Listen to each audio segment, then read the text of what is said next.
No matter the location, from O-A-K-L-A to L-V, I'm a Raider. Raider Nation, what's going on? You are watching the Raiders Report, hosted by Mitchell Renz, and today's news and rumors presented by my good friends Manscaped. If you guys need an awesome stocking stuffer, maybe something to put underneath the tree, we're trying to hook you guys up with this awesome deal. Manscaped.com/Raiders, 20% off and free shipping on the best male grooming products out there. My two favorite products, the Lawnmower 3.0 and the Perfect Package. If you guys have any questions about them, hit me up on IG. I'm at Mitchell Renz 365. Let's get into today's show. Is Week 16 a playoff game? This one, for frickin' Chucky heads, believe it, baby. And if you don't want to take my word for it, Dolphins head coach Brian Flores, not even our coach, is saying, yes, Miami is treating this like a playoff game. They should, and so should the Raiders. Why? The Dolphins, they're the 7th seed in the AFC. If the Raiders have any shot of making the playoffs, it is to get that 7th seed. But you can't look too far in the future. You just need to look at Week 16 and do everything that you need to be able to do and control to come away with a victory here. So Brian Flores has done a phenomenal job. Up for Coach of the Year, no doubt about it, in my opinion. In fact, he should be the front runner. But for the Raiders, you need to be able to show up in this game, because when I really go back and I look at their last 5, they've been sleepwalking. Wake the heck up, take care of business, give your fan base something to be excited about, because I'll tell you what, way too many guys over the past few weeks have been chirping their mouth on Twitter. I want you to play some football, stay off social media. I will give them this, though. You haven't seen too many Raiders players on social media. Just saying. All right, y'all, subscribe and join us, because we're going to be live. Raiders versus Dolphins on Saturday at 8:05 p.m. Eastern Time, 5:05 p.m. Pacific. Why should you join us? Maybe the game's not in your area. Maybe you don't want to pay for cable because it's too expensive. So what we're doing here, play-by-play, tailgating, live scoring experience of Raiders against the Dolphins. And I am literally flying home like right after Christmas to be able to come home and then do this video. So please, guys, join me. Subscribe, youtube.com/Raiders Report. All right, let's talk about the quarterback here. Derek Carr, and then we're going to talk about Marcus Mariota, and then a crazy trade idea involving Derek Carr. So is he going to be playing against the Miami Dolphins? I'm going to give it 2 Chucky heads. People are talking. What does that mean for some of you new viewers? That means I'm giving it a 50-50 chance. Why is it 50-50 the perfect thing to go ahead and do? Because that's exactly what John Gruden did. Now, this is our Raiders rumor explainer. You're going to see a lot of rumors on today's show, and I do rumors in general. This is my scale of being able to tell you guys how believable something is. Words or something, sure, but I think when you put numbers behind it, I think it helps out a little bit. So let's get back to Derek Carr. Their initial report was that he was going to be out 10 to 14 days. All I tried to do is, from the initial report, deduct the days. So according to that report, still he needs about 6 to 9 days of rest until he's going to be ready to go. Now, Carr's competitive. He saw what Marcus Mariota did, and he is really pushing to play. According to Vincent Bonsignore of The Athletic, I believe, he flat out said that Carr is really going to try to play in this game.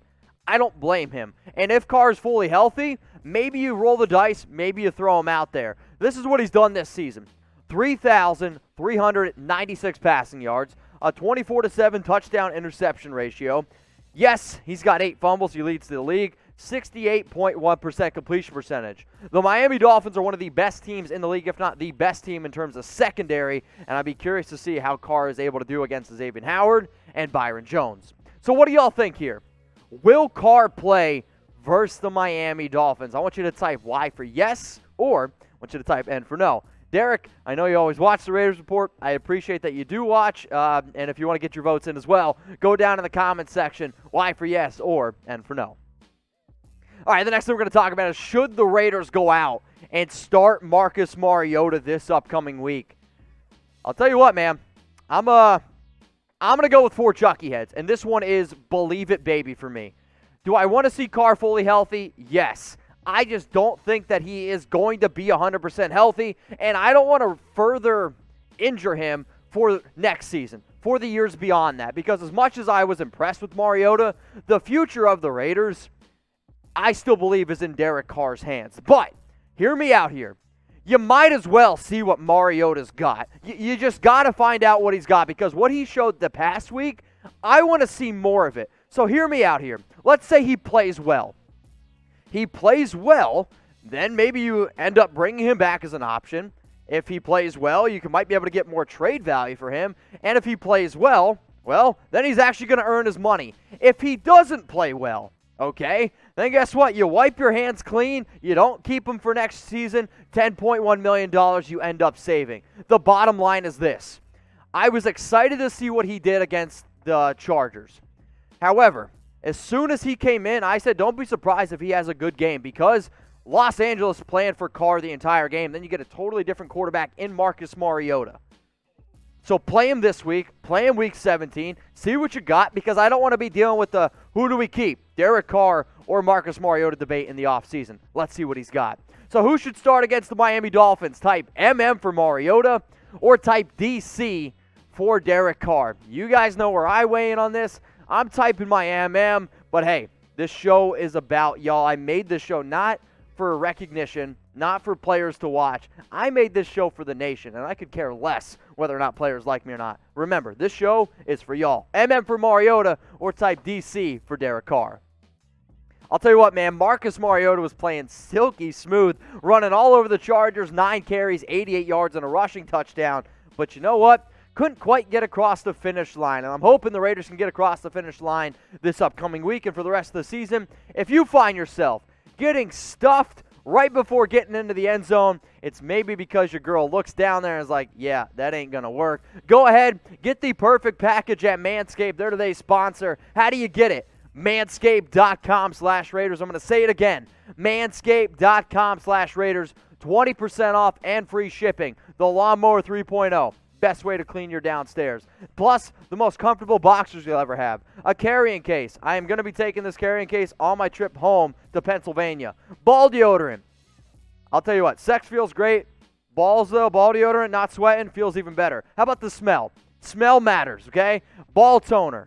It's really important. You put deodorant, you put cologne on before you go out. Do the same thing for your junk. Manscaped.com/Raiders. 20% off and free shipping. Shout out to Manscaped. All right, let's go to some more crazy stuff here. Another reason why I decided to make this show and another reason why I decided to do Chucky Heads is because you see crazy ideas out on the internet, and I do think that it's at least worth talking about. If you're just looking for boring conversation that everyone's talking about on YouTube, don't watch my show. I try to be a little bit creative. If you hate me, unsubscribe. So Derek Carr to the Indianapolis Colts. How many Chucky Heads? It's 1. And I can't fully say it's tuck rule, tuck that, because let's just say Derek Carr does end up getting dealt. The Colts would be an interesting option. So there was an article out there from Pro Football Focus. Yes, PFF. It was titled Realistic Trade Value and Landing Spots for Veteran Quarterbacks. The reason why it's 1 Chucky Head, and honestly, y'all, the 1 Chucky Head is about as much chance as the Raiders have to make the playoffs. It's like 0.9%, but it's not 0, so I got to give it a Chucky Head. Colts traded for Derek Carr. It's interesting because Philip Rivers, Jacoby Brissett, both going to be free agents in 2021, and I think Carr's better than both those guys. The issue is, I know y'all love PFF. They do some great work, but whoever came up with this article, I'm sorry, you're a moron. Here's the PFF trade idea. Raiders receive a first and a third in 2021, and then a future second-round pick. For graphics' sake, I said 2022. Colts receive Derek Carr. But you know what? If this trade was actually on the table, would you guys do it? Type R for the Raiders if they would win this trade, or I want you to go down to the comments section and type C for Colts. I know this is the Las Vegas Raiders report, but again, type R for the Raiders, type C for the Colts. Who wins this trade? Honestly, it's the Raiders, and it's not even close. I am a Derek Carr fan. He has one of the best contracts in all of football at the quarterback position. However, if you're trading Derek Carr, that means that you don't want him as your quarterback. It is as simple as that. And you're not going to be able to get that many picks. I'm sorry. He is worth a second, maybe a first-round pick. And Derek is a very, very good quarterback with a very, very good contract. But for Indy to give up all that, it doesn't really make any sense for them whatsoever. And it's also never been Indy's MO. So I saw the trade. I wanted to talk about it. But if you are going to trade Carr, don't look at that one because that's never going to happen. Think about this. Carr for a second, maybe, and I mean maybe, a first-round pick. All right, let's get into some more rumors here. The Raiders, man, they just can't seem to get healthy. It's frustrating as hell. It's one of those things like I wake up for game days and I am so excited, like, all right, let's go out and get it. And then that defense comes out on the field and you're like, okay, now I see why I have a few gray hairs popping up. But this team just can't seem to get healthy. So here are some Raiders on the COVID list. The newest name that's been added, it's Eric Harris. So here are the 5 players on the list: Daryl Worley, Isaiah Johnson, Henry Ruggs. Tanner Muse is on IR. It doesn't matter, but I did wanted to give you guys an update on who some of the players were on the COVID list. But it's not only this, man. I mean, look at the Raiders' defensive back depth chart right now. So star means they're currently injured or didn't play last week. So Damon Arnett didn't play last week. Nevin Lawson didn't play last week. Isaiah Johnson on the COVID list. Eric Harris on the COVID list. Johnathan Abram didn't play last week. Jeff Heath, IR. Tanner Muse, IR. Daryl Worley, this is redonkulous. Like, this is one of the reasons why I know a lot of people continue to rip on this defense, and it's not a great unit. But not many units would be this good when you lose this many pieces. All I'm saying is this. Should the Raiders go out and try to find a lot of defensive players in the draft and free agency? Yes, absolutely. But, maybe with a new DC and maybe with a fully healthy defense and an entire offseason, who knows? It might not be half bad. All right, y'all, so go ahead and give me a follow on Instagram. I appreciate everyone that's always hitting me up. I showed an awesome kid, I guess it was last week, on the show who's always watching, and I'm trying to just get to know you guys as best as I possibly can. I hope that you appreciate that I made today's video knowing that I have a chance to miss my flight. If you guys want to see if I made my flight or not, follow me on Instagram. It's at Mitchell Renz 365. All right, y'all. The last thing that we're talking about here on News and Rumors, it's fun because anytime a player talks about an old coach, dude, I'm just drooling with excitement. Did the Raiders need to fire Paul Guenther? No surprise. This one is for Chucky Heads, believe it, baby. I said it. The entire Raider Nation went crazy when this video went out. But the person who came out and said it was former Raiders linebacker Will Compton. And anytime, we give our 2 cents, that's great. Like, I appreciate that you guys, watch the show, appreciate my opinion. But I really like when I can get a former player's opinion because former players, they're going to tell you the truth. As much as I love and respect Derek Carr, when he talked about Paul Guenther, he gave you a bullshit answer. It's just the truth. And everyone who's still on the Raiders gave you a bullshit answer because, let's face it, if he was putting in the work and if you were confident in him, you wouldn't have gotten the results that you did. So I got 3 long quotes here by Will Compton. So what I want you guys to do is stick with me. Here's the first quote from Compton on Guenther blaming other players. When I was taking Tahir Whitehead's job, you felt like they were throwing Tahir Whitehead under the bus a little bit. And being a player that was in those meetings during the game, understanding how the headset works and all that stuff, there would be blame pushed around that you just hate seeing because you don't want the players playing the blame in the middle of the year. So how about this quote? Will Compton on Guenther's coaching qualities. You want to be somebody that you know when you go in is going to have a good attitude because you're all going to figure it out together.